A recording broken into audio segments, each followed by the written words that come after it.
Saudara-saudari, adik-adik, Bapak Ibu, para sahabat Tuhan Yesus di Paroki Santo Yosef Medari dan di Stasi Santo Thomas Sayegan, juga para sahabat Tuhan Yesus dimanapun Anda berada, berkah dalam, salam semangat, sehat selalu, tetap berbahagia dan tekun berbuat baik. Kembali marilah kita belajar ilmu sejati pada hari Kamis tanggal 4 Agustus tahun 2022 bersama dengan gereja. Kita memperingati peringatan wajib Santo Yohanes Maria Vianney. Marilah kita mengawali belajar ilmu sejati kita dengan berdoa.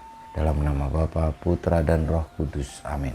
Allah Bapa yang Maha Kuasa dan penuh belas kasih, Engkau sudah memasyurkan Santo Yohanes Maria karena kegiatannya sebagai pastor di Ars. Semoga berkat doa dan teladannya kami berusaha membawa sesama kepada cinta kasih Kristus dan dapat memperoleh kemuliaan abadi bersama mereka dengan pengantaraan Tuhan kami Yesus Kristus, Putramu yang hidup dan berkuasa bersama Dikau dalam persatuan Roh Kudus Allah sepanjang segala masa. Amin. Para sahabat Tuhan Yesus yang terkasih, kita akan belajar ilmu sejati dari Injil Yesus Kristus menurut Matius bab 16 ayat 13 sampai dengan 23. Sekali peristiwa Yesus tiba di daerah Kaisarea Filipi. Ia bertanya kepada murid-muridnya, kata orang, siapakah anak manusia itu? Jawab mereka, ada yang mengatakan Yohanes Pembaptis, ada juga yang mengatakan Elia, dan ada pula yang mengatakan Yeremia atau salah seorang dari para nabi. Lalu Yesus bertanya kepada mereka, tetapi apa katamu, siapakah aku ini? Maka jawab Simon Petrus, engkaulah Mesias, anak Allah yang hidup. Kata Yesus kepadanya, berbahagialah engkau Simon anak Yunus, sebab bukan manusia yang menyatakan itu kepadamu, melainkan Bapa-Ku di surga. Dan aku pun berkata kepadamu, engkaulah Petrus, dan di atas batu karang ini akan kudirikan gerejaku, dan alam maut takkan menguasanya. Kepadamu akan kuberikan kunci kerajaan surga. Apa saja yang kau ikat di dunia ini akan terikat di surga. Dan apa saja yang kau lepaskan di dunia ini akan terlepas di surga. Lalu Yesus melarang murid-muridnya memberitahukan kepada siapapun bahwa dialah Mesias. Sejak waktu itu Yesus mulai menyatakan kepada murid-muridnya bahwa ia harus pergi ke Yerusalem dan menanggung banyak penderitaan dari pihak tua-tua, imam-imam kepala, dan ahli-ahli Taurat, lalu dibunuh dan dibangkitkan pada hari ketiga. Tetapi Petrus menarik Yesus ke samping dan menegur dia, katanya, Tuhan, kiranya Allah menjauhkan hal itu. Hal itu sekali-kali takkan menimpa engkau. Tapi Yesus berpaling dan berkata kepada Petrus,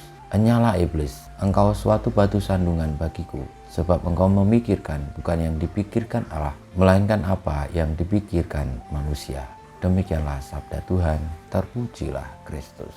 Para sahabat Tuhan Yesus yang terkasih, Tuhan Yesus bertanya kepada para murid tentang siapakah dirinya. Jika menurut kata orang, para murid memiliki banyak referensi bahwa Tuhan Yesus disebut oleh orang-orang menjadi bagian dari para nabi yang datang, ataupun nabi-nabi terdahulu yang bangkit lagi, yang datang lagi, lalu berwujud di dalam diri Tuhan Yesus. Namun ketika Tuhan Yesus menanyakan sungguh dari mereka para murid tentang siapakah dirinya, Petrus lalu menjawab bahwa Yesus adalah Mesias, anak Allah yang hidup. Dialah sabda Tuhan yang diberikan kepada manusia, yang dinanti-nantikan oleh umat Israel. Pengenalan Petrus tentang Tuhan Yesus dikatakan oleh Tuhan Yesus bukan dari diri Petrus sendiri, tetapi dari Bapa. Jika akhirnya ketika kita membuka hati kepada Bapa, maka kita akan memperoleh pengenalan yang sejati tentang segala sesuatu yang ada di dunia ini.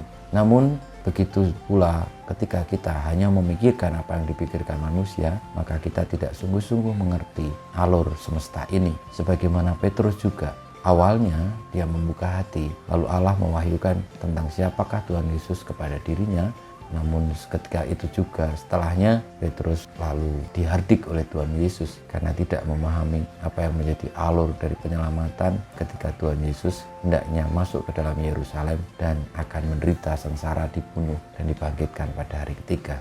Saudara-saudariku, marilah kita membuka hati kepada Allah, menyelaraskan diri kepadanya dan membiarkan diri membuka hati untuk menerima pewahyuan tentang Sang Mesias, tentang kebenaran sejati. Yang demikian kita boleh untuk menjadi tanda kebaikan bagi dunia, sebagaimana juga Santo Yohanes Maria Vianney yang menyerahkan diri sepenuhnya kepada Allah. kemuliaan kepada Bapa dan Putra dan Roh Kudus, seperti pada permulaan, sekarang, selalu, dan panjang segala abad. Amin. Ya Yesus, jadikanlah hati kami seperti hati-Mu. Tuhan bersamamu dan bersama rohmu, kita semua hidup kita, perjuangan kita untuk membuka hati pada Allah, menyelaraskan diri dengan kehendak-Nya, senantiasa dibimbing, dilindungi, diberkati Allah yang Maha Kuasa, Bapa, Putra, dan Roh Kudus. Amin.